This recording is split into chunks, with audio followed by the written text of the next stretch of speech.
안녕하세요. 5분 투자로 성공을 드리는 온더업입니다. 드디어 레이 EV가 출시를 목전에 두고 있는데요. 환경부의 주행거리 인증까지 받은 상태입니다. 과연 200km를 넘기느냐가 중요해 보였는데 복합 주행거리를 210km나 인증받았습니다.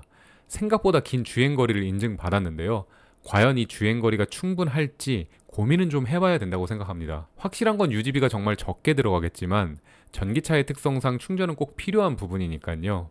전기차가 200km가 넘는데 쓸만한 것 아니야 라고 할 수 있지만 제 생각엔 조금 부족하다고 생각됩니다.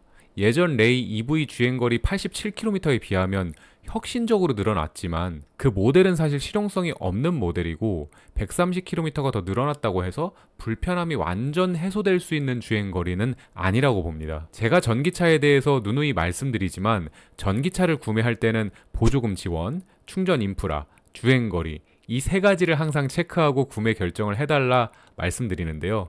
레이가 너무 좋은 차량이면 맞지만 전기차로서의 주행 거리가 일반 다른 전기차에 비해서 현저히 떨어집니다. 지금 나오는 모델 Y 스탠다드가 350km인데 저는 이것도 주행거리가 좀 아쉽다고 느끼고 있어요. 아니 왜 테슬라와 레이를 비교하고 있어라고 말하실 수도 있지만 둘 다 이동수단으로서의 목적을 가지고 있는 자동차입니다. 이 본래의 목적을 잃고 주행거리에 불편함을 가지면 안 된다고 생각하고 있어요. 쉽게 말해서 핸드폰으로 생각하시면 편할 것 같아요. 나는 핸드폰을 많이 안 쓰기 때문에 밤까지도 잔량이 20%쯤은 항상 남지만 어떤 날은 유튜브를 많이 봐야 할 때나 전화통화를 많이 해야 할 때가 있습니다.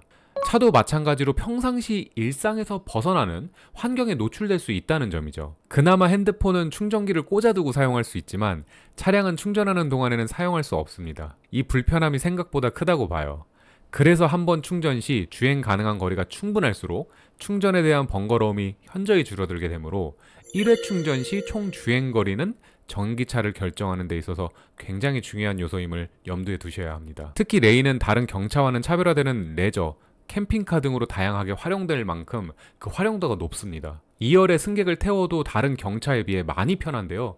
심지어 2열 등받이는 각도 조절까지 가능합니다. 참고로 제 키가 186인데 운전석 공간이 넓어서 긴 운전에도 피곤함이 생각보다 덜합니다. 이처럼 레이가 가지고 있는 장점을 극대화하려면 주행거리가 350km 이상은 나와줘야 레이의 가치를 전부 뽑아낸다고 봅니다. 주행거리 210km는 레이가 가지고 있는 장점이 무뎌지는 것이 사실이에요. 하지만 지금 나오는 레이 EV가 주행거리 빼고는 완벽한 차량이라고 봅니다. 먼저 안전을 말하자면 경차가 가지고 있는 사고 시 염려가 되는 부분이 차량이 충격에 약하지 않나라는 것이죠. 레이 EV는 기존 레이에 비해 차량 중량이 늘어나고 배터리가 프레임을 대신해주는 역할을 기대할 수 있습니다. 한 가지 더 레이는 전고가 높아서 코너링 시 불안했던 점이 있었는데요. 레이 EV에 탑재될 차량 하부의 배터리 무게 때문에 어느 정도 이 점을 잡아줄 수 있다고 봐요. 또 다른 장점으로는 레이를 운전해 보시는 분들은 아시겠지만 다른 경차에 비해 연비가 좀 안 좋습니다. 하지만 전기차로 탈바꿈하면서 그나마 있던 단점을 완벽히 커버하겠죠. 출퇴근용 서브카나 시내 근거리 배달 등 단거리 용도, 특히 배달 차량으로는 최적이라고 생각합니다. 그리고 한 가지 더 훌륭한 점은 경차는 원래 차량 감가 방어가 잘 되는 차량이지만 그 중에 레이는 감가 방어율이 더 특별합니다. 저는 이번 레이 EV가 기존 내연기관 레이에 비해서 그 감가에 대한 방어 능력이 훨씬 더 잘 될 것이라고 보는데요. 지금 레이는 보조금을 아마 다 받게 될 가능성이 크고 이 보조금을 많이 주는 지자체 쪽의 주소지에 가서 계약을 하게 된다면 추후 매각을 했을 때 구매가에 대한 역전 현상도 충분히 일어날 수 있다고 봅니다. 그렇게 생각하는 이유는 지금은 보조금 지급이 많은 편이지만 언제고 정부의 정책에 따라 분명 줄어들 수 있다고 봅니다. 하지만 제조사는 내연기관에 비해 전기차 마진이 높지 않은 것이 사실이라 전기차 출고가는 낮아지기가 힘든데요. 따라서 보조금이 줄고 차량가가 낮아지지 않는다면 예전에 보조금을 전액 지원받고 구매했던 차량들의 중고차 값이 시간이 지나도 유지될 수밖에 없는 것이죠. 그래서 우리 시청자님은 좀 더 여유롭고 넓은 관점에서 관망하시는 것을 추천드립니다. 제가 바라는 가격으로는 보조금을 받고 2,400만원 언더로 레이 EV를 구입할 수 있다면 좋은 선택이 될 것 같습니다. 하지만 보조금을 받고 실구매가가 2,500 이상이라면 고민을 좀 더 해봐야 된다고 생각하는데요.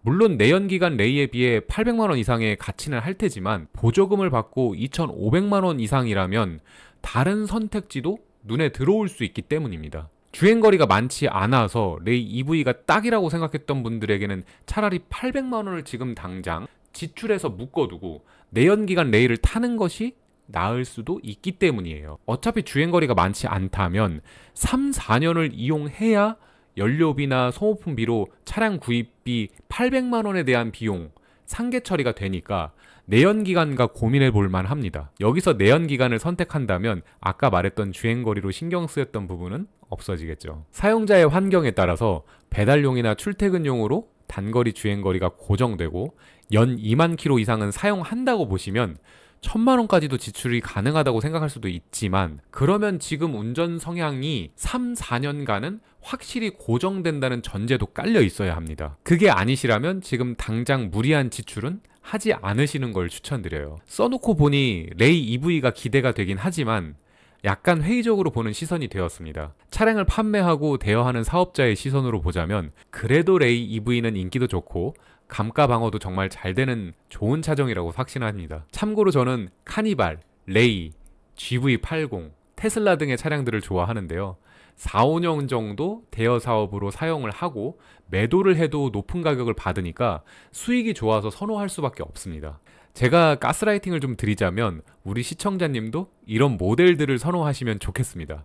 시청자님도 아시겠지만 경제적인 성공을 위해서는 돈을 잘 버는 것도 중요하지만 소비를 하는 것이 더 중요하잖아요. 당연히 우리가 소비하는 것 중에 자동차가 큰 비중을 차지하니까 경제성을 우선으로 결정해야 된다고 봅니다. 이만 레이 EV에 대한 의견을 말씀드렸어요. 구독, 좋아요 부탁드립니다.